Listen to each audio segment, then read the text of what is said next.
ابراہیم علیہ السلام نے اتنا سا کہہ دیا تھا کہ یہ جو بڑا والا بت ہے نا اس نے مارا ہے, یہ جو ہے نا, یہ جو مسٹنڈا بیٹھا ہوا ہے نا کلہاڑا گلے میں لٹکا کے, اس مسٹنڈے نے باقی بتوں کو مارا ہے. ٹھیک ہے نا. اور ابراہیم علیہ السلام نے یہ کہہ دیا تھا, آپ اپنی زوجہ حضرت سارہ کے ساتھ جا رہے تھے, تو بادشاہ جو تھا نا وقت کا بڑا ظالم تھا, وہ کیا کرتا تھا جب بھی کسی مسافر کو دیکھتا اپنی بیوی کے ساتھ ہے تو اس مسافر کو قتل کر دیتا اور اس کی بیوی سے بدکاری کرتا تھا. تو اس لیے حضرت ابراہیم علیہ السلام نے اس وقت ان کو اپنی بہن کہا, بہن, تاکہ میں قتل سے, کیونکہ اگر شوہر کہتا ہے تو وہ جان سے مار دیتا, تو کیا کہہ دیا یہ میری بہن, یعنی دینی لحاظ سے بہن ہے. تو یہ چند ایسی, اسی طرح ابراہیم علیہ السلام جب ابراہیم علیہ الصلاۃ والسلام جو تھے, جب قوم جانے لگی نا کسی میلے میں, تو ابراہیم علیہ السلام کا ارادہ یہ تھا کہ ان بتوں کو میں گت بناؤں گا آج, جن کے سامنے لوگ جھکے رہتے ہیں نا عبادت کرتے ہیں, تو میں ان کی آج کیا بناؤں گا, گت بناؤں گا. کسی کو ٹنڈا کر دوں گا, کسی کو ناک کاٹ دوں گا, کسی, تاکہ ان کو پتہ چلے یہ تمہارے بھگوان جو ہے نا یہ ایسے ہوتے ہیں, یہ کچھ بھی نہیں, یہ اپنی ناک کٹنے سے نہیں بچا سکتے, تمہاری ناک کی حفاظت کہاں سے کریں گے یہ قوم میں. تو اب لوگ ان کو بھی لے جانے لگے, چلو. تو ابراہیم علیہ السلام نے کہا انی سقیم, میری طبیعت خراب ہے, حالانکہ آپ کی طبیعت خراب. تو یہ تین چیزیں ابراہیم علیہ السلام سے ایسی ہوئی ہیں جس پر قیامت میں ابراہیم علیہ السلام کو ندامت ہوگی کہ مجھ سے جھوٹ کا صدور ہوا ہے. اور جب لوگ ابراہیم علیہ السلام کے پاس جائیں گے کہ آپ اللہ سے ہماری شفاعت کریں, تو کہیں گے نا نا نا, مجھ سے کیا ہوا ہے, مجھ سے تو جھوٹ کا صدور ہوا ہے, مجھے تو اپنی فکر لگی ہوئی ہے. حالانکہ وہ جھوٹ نہیں تھا.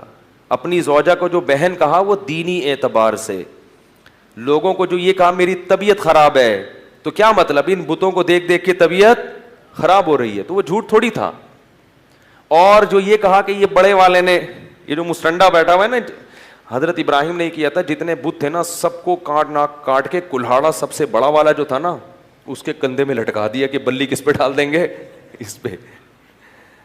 اس نے کیا ہے. تو لوگوں نے کہا یہ کس نے کیا, انہوں نے بولا اس نے کیا ہے. تو یہ جھوٹ نہیں تھا, اس لیے کہ سب کو پتا ہے کہ یہ نہیں کر سکتا. جھوٹ تو کہتے ہیں کہ ایسی غلط بیانی جس سے لوگ یعنی وہ دھوکے میں آ جائیں. لیکن ابراہیم علیہ السلام کو اس پہ بھی کیا, اور یہ کر بھی کس کے لیے رہے ہیں, اللہ کے لیے کر رہے ہیں. تو وہ جو کہا کہ اس کے لیے کیا, تو سب کو پتا تھا کہ یہ تھوڑی کر سکتا ہے, اس لیے ابراہیم علیہ السلام نے کہا اس نے کیا. تو کہتے ہیں اس نے کیسے کیا, تو ابراہیم علیہ السلام فرمایا اس سے پوچھ لو, یہ بتائے گا.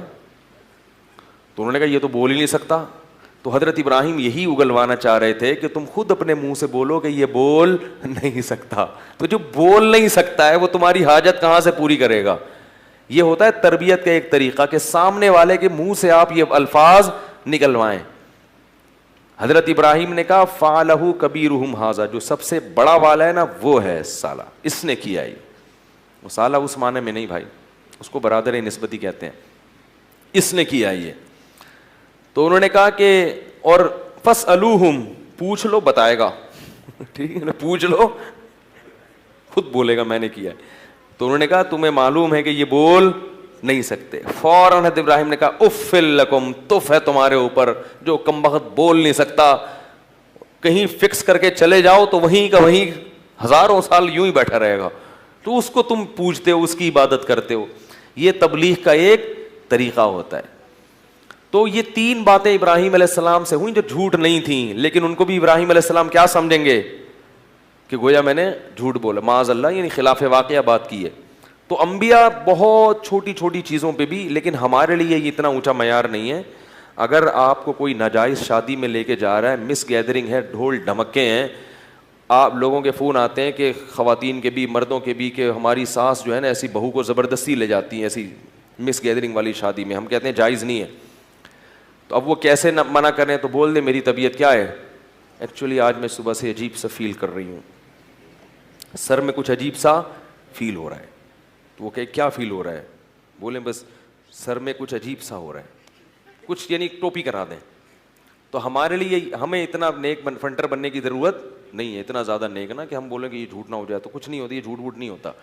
فیل ہو رہا ہے نا, غصہ آ رہا ہے کہ بھائی یہ کیا ہو رہا ہے, تو پیناڈول بھی رکھ لیں دو سامنے, ایک جعلی پیناڈول پہلے سے بنا کے رکھیں, ایسی ضرورت پڑتی رہتی ہے. جعلی پیراسیٹامول, پیناڈول, کچھ ٹیکے پانی کے, ٹھیک ہے نا, تاکہ کبھی ساس اس طرح کا مطالبہ کریں یا رشتہ دار آپ کو مجبور کریں ناجائز محفل میں جانے پر, تو وہ ٹیکا ٹھوک لیں اپنے کہ مجھے آج بہت تیز بخار ہو رہا ہے, میں نہیں جا سکتا.